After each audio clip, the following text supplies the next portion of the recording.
Apa itu Begu Ganjang? Tidak sedikit masyarakat Sumut yang mempercayai keberadaan hantu Begu Ganjang. Seorang warga Jalan Makmur, Tembung, Deli Serdang, bernama Kurniawan menceritakan pengalamannya tentang keseraman hantu ini. Kurniawan menceritakan kejadian mistis yang pernah menimpa tetangganya akibat teror Begu Ganjang.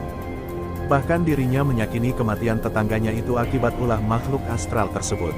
Saat itu, menurut Kurniawan, tetangganya sempat memakan buah jeruk di beras tagi. Tetapi setelah itu korban mengalami sakit perut dan berujung meninggal dunia. Tetapi, ritual tidak berhasil. Sebab Begu Ganjang penunggu kebun jeruk itu tidak mau memaafkan, hingga akhirnya sakit yang diderita si korban tidak kunjung sembuh, tuturnya. Menurut kepercayaan, Begu merupakan wujud makhluk gaib yang diyakini masyarakat bagaikan pembawa petaka. Wujudnya digambarkan bagaikan iblis dengan dimensi badan yang besar. Dikatakan memiliki tampilan yang mengerikan, membuat ciut nyali yang membuat korbannya lari sembari terkencing-kencing. Konon, Begu memiliki banyak jenis, sombaon, solobean, silan, dan ganjang. Dari semua jenis hantu tersebut, Begu Ganjang adalah yang paling ditakuti. Konon kabarnya, para majikan, hantu ini akan menjadi kaya raya. Begu Ganjang juga bisa dimanfaatkan untuk tujuan yang tidak baik, seperti mencelakai orang. Menurut saya, Begu Ganjang itu roh yang bisa disuruh untuk tujuan tertentu. Mengapa disebut Begu Ganjang? Karena ketika kita melihatnya, maka makin panjang, dan makin panjang. Itulah mengapa disebut Begu Ganjang, sebut paranormal di kota Medan, Abah Rahman, seperti dikabarkan Liputan 6. Karena perawakannya yang panjang, Begu Ganjang dipercaya suka tinggal di pucuk-pucuk pohon-pohon tinggi. Selain berperawakan panjang, dia juga memiliki rambut yang panjang dengan muka seram. Sama dengan ritual pesugihan lainnya, menggunakan Begu Ganjang dalam mencari harta juga disertai dengan tumbal. Mulai dari tumbal sederhana seperti sesajen makanan hingga tumbal nyawa manusia. Abdul Rahman mengaku pernah mengalami kejadian mistis saat masih kecil. Dirinya pernah dihantui dengan bayangan-bayangan hitam ketika berada di tempat sunyi dan tempat yang lembab. Saya pernah merasakannya, tetapi saya tidak mau memastikan itu Begu Ganjang atau tidak. Namanya makhluk halus, iya. Intinya saya tidak ada masalah sama orang lain. Tetapi saya pernah melihat penampakan seperti itu, kenangnya. Karena itulah, walau meyakini keberadaan Begu Ganjang, dirinya melihat banyak oknum yang mempolitisir keberadaannya. Misalnya, untuk membuat suatu hal yang dapat membuat orang celaka akibat diembuskan isu soal Begu Ganjang. Kalau bagi saya, Begu Ganjang itu ada. Tetapi jangan sembarangan membahas Begu Ganjang terkait suatu persoalan tertentu, bahaya, tandasnya. Begu Ganjang dan upaya eskapisme sosial.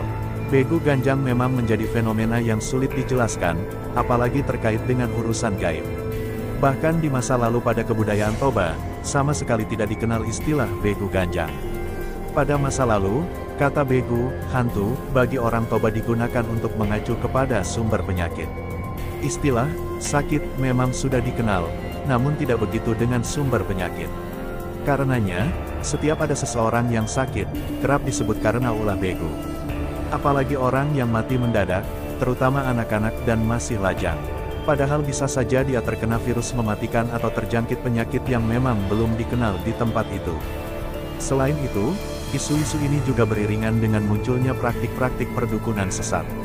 Kebanyakan para dukun ini menggunakan simbol-simbol dalam kebudayaan Toba. 4 lelembut menurut cerita rakyat Indonesia. Padahal, orang Batak Toba tidak mengenal dukun. Yang dikenal adalah Parubat dan Sibaso. Parubat adalah seorang tabib yang cakap meramu obat-obatan.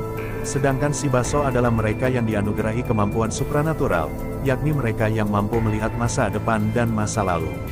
Biasanya mereka juga mampu berkomunikasi dengan jiwa, roh. Orang Batak Toba menyebutnya, Hasandaran, orang yang bisa dimasuki roh nenek moyang. Kemampuan semacam ini pun sudah diakui dalam ilmu pengetahuan modern. Studi formalnya bernama parapsikologis. Budayawan Toba, Thomson Hess, pun menyebut tidak ada satupun literatur dalam budaya Toba yang menyebutkan Begu Ganjang. Kalau kita lihat referensi, isu itu mencuat di tahun 90-an akhir. Tidak jelas siapa yang pertama kali memunculkannya. Namun bila ditelusuri, biasanya kasus-kasus Begu Ganjang itu didasari dendam dan cemburu. Jadi isu itu adalah settingan, katanya pada Medan Business Daily. Sementara itu Ricky Politika Sirait menyebut munculnya fenomena begu ganjang merupakan bagian dari eskapisme sosiologis, di mana masyarakat menghindari dari segala kesulitan, terutama dalam menyelesaikan masalah yang bisa diselesaikan secara wajar. Apalagi dengan kondisi masyarakat yang sedang menghadapi kesulitan, pengangguran dan kemiskinan merebak seiring resesi ekonomi yang kian bergulir akibat pandemi COVID-19. Pada titik itulah ketika kebohongan hoaks melanda negeri ini, masyarakat pun turut terundang dan atau menjadi korban dari kabar atau berita yang tak jelas benar maupun sebaliknya, ucap pria yang menjadi advokat pada kantor Lembaga Bantuan Hukum Mitra Keadilan, seperti ditulis RMOL. Apalagi jika dibumbui atau dikemas kepada sesuatu yang berbau mistik, maka makin cepatlah kabar atau berita itu berkembang, pungkasnya. Pada bulan Maret tahun 2021, polisi meringkus 10 orang yang terlibat dalam pengrusakan rumah milik keluarga Jamapor Sagala di Dusun Jumala, Desa Pegagan 2, Kecamatan Sumbul, Kabupaten Dairi, Sumatera Utara, Sumut. Ke-10 orang itu telah ditetapkan sebagai tersangka dan langsung mendekam di sel Mapolres Dairi. Benar, kami sudah menangkap 10 orang pelakunya. Sekarang kasus itu masih dalam pengembangan, kata Kapolres Dairi, AKBP Ferio Sano Ginting melalui Kasubag Humas Polres, Ibtu Doni Saleh, Rabu, tanggal 24 Maret tahun 2021, seperti dikabarkan dari JPNN. Ke-10 pelaku ini melakukan tindakan pengrusakan dengan dalih keluarga Jamapor Sagala memelihara begu ganjang. Akibat tuduhan ini, keluarga tersebut bahkan harus berpindah-pindah rumah. Saat ini orang tua kami berada di Duri. Kami minta rumah kami yang dirusak bisa dibangun kembali. Begitu juga barang yang dijarah, diganti. Demi harga diri dan memulihkan nama baik, kami berharap bisa kembali ke kampung halaman, harap Sumiharto. Aksi main hakim sendiri dengan tuduhan korban menjalani ritual mistis begu ganjang tidak hanya kali ini saja terjadi. Pada Agustus tahun 2020 silam, warga Kecamatan Sidamanik, Kabupaten Simalungun, Sumut, dianiaya warga karena diduga memiliki begu ganjang. Makna weton hingga kisah mistik Soekarno pilih proklamasi pada tanggal 17 Agustus. Dikabarkan oleh Tagar, saat itu korban dan istrinya sedang mengurung ternak mereka ke dalam kandang pada Jumat, tanggal 31 Juli tahun 2020 pukul 21 waktu Indonesia Barat. Melihat hal itu, warga datang menghampiri dan menjemput MS yang tinggal di Nagori Manik Hataran, Kecamatan Sidamanik. Tak lama, warga yang menjemputnya menganiaya MS hingga terkapar dan dirawat.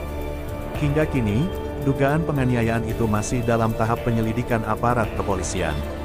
Fenomena aksi kekerasan berlatar begu ganjang memang bukan hal asing bagi masyarakat Sumut. Banyak orang dibunuh, dibakar, dan diusir dari kampung gara-gara isu memelihara hantu yang digambarkan bertubuh panjang dan ganas itu.